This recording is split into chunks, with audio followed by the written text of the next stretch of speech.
This ain't your grandpa's Cobra Commander.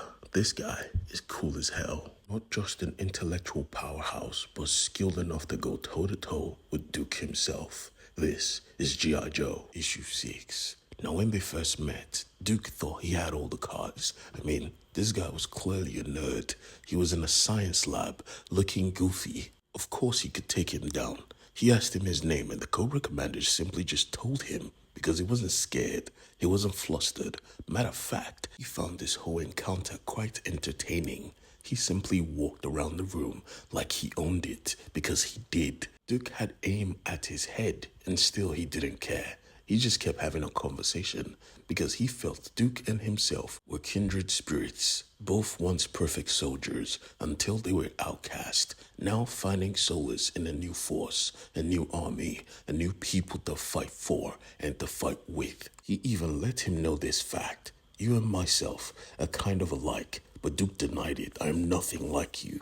And he said, maybe that's true, which is exactly why you will lose. With the flip of a lever, the whole platform just started to get closer and closer to the roof. Before they knew it, they were the roof. They were right on top of it. And Duke wondered, what the hell is this? Cobra Commander simply just told him again, this is a brain bomb.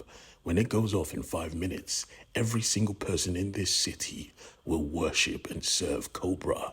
But the thing is, anyone close enough to it will be vaporized. You have 5 minutes. Oh, and bonus, the only way to turn it off is to kill the doctor. You make the choice. I thought I found a kindred spirit. Good game, good competition. But you are pathetic. Goodbye. Now Duke was not going to let that slide. He started letting the bullets fly.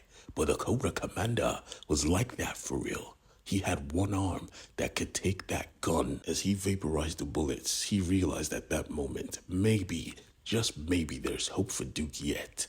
He was ready to fight, and they fought, face off against each other. This guy was no scientist, he was a warrior. But he wasn't the only one, because the G.I. Joes were trying to escape, and Destro was never going to let that happen. You thought you could attack me and just leave?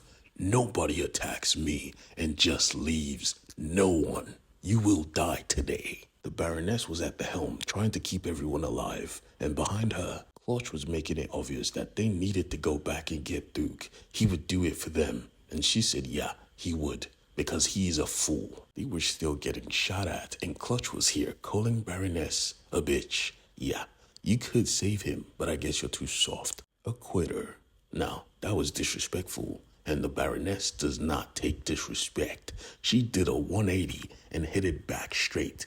Even Destro was like, this bitch is crazy. He was about to give chase before the chameleon called him like, yeah, I advise you do not go back there. The brain bomb has been set off and is about to go off in 3 minutes. We need to leave. He said, fuck, I had them in my grasp.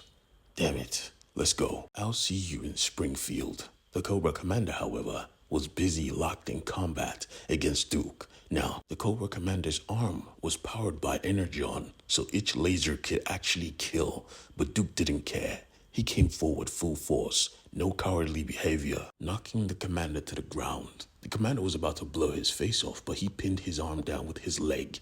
Now he had him dead to rights. But if he watched my previous video, he would know that mask does not come off easy. One bullet ricocheted and bounced back into his chest. It became dangerously apparent that not only was Duke under-equipped, but the Cobra Commander was literally just better. He had Duke dead to rights. I told you, you should have just run away with your friends. But Duke wasn't done fighting yet. He was not going to die like this. He grabbed the commander's arm and pushed it to the sky. I don't need to beat you, Commander. I just need to keep you here. We have 2 minutes left. The commander said, I'm not afraid to die. Duke said, I know. But the thing is, when your bomb goes off, this whole country will be owned by Cobra. And when you're not here to lead it, I wonder who will take the lead. I wonder if you are strong enough to let that happen. I wonder if you could die knowing you will not get to see it. Cobra Commander paused like, damn, I underestimated you.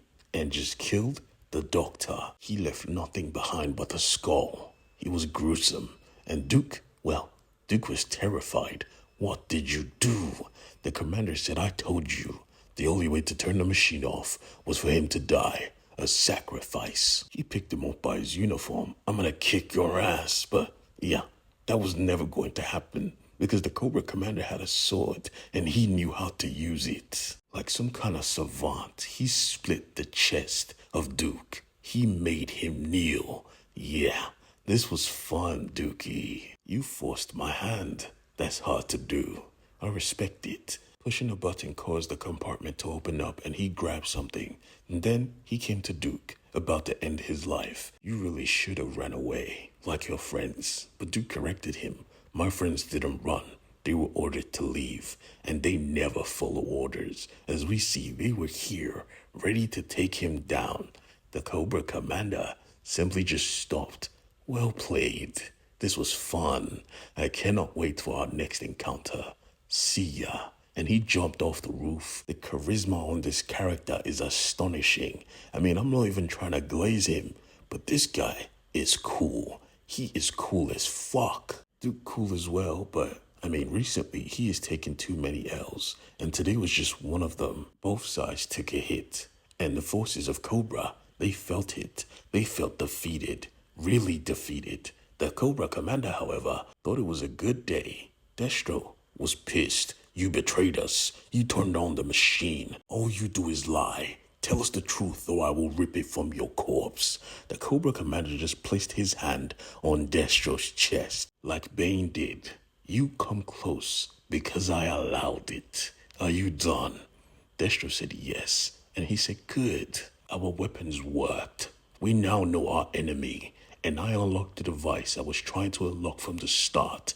Today was a good day. As he clicked a button from the device he pulled from the machine, and it sprung to life, brimming with Cybertronian technology. Maybe it's time I told you the truth about the war that is coming for us. The war coming to Earth. As we get the first introduction to Megatron in the eyes of Destro. At the IJoe base though, we see the IJoe starting to recover because Duke now finally understood why he was being forced to lead a team.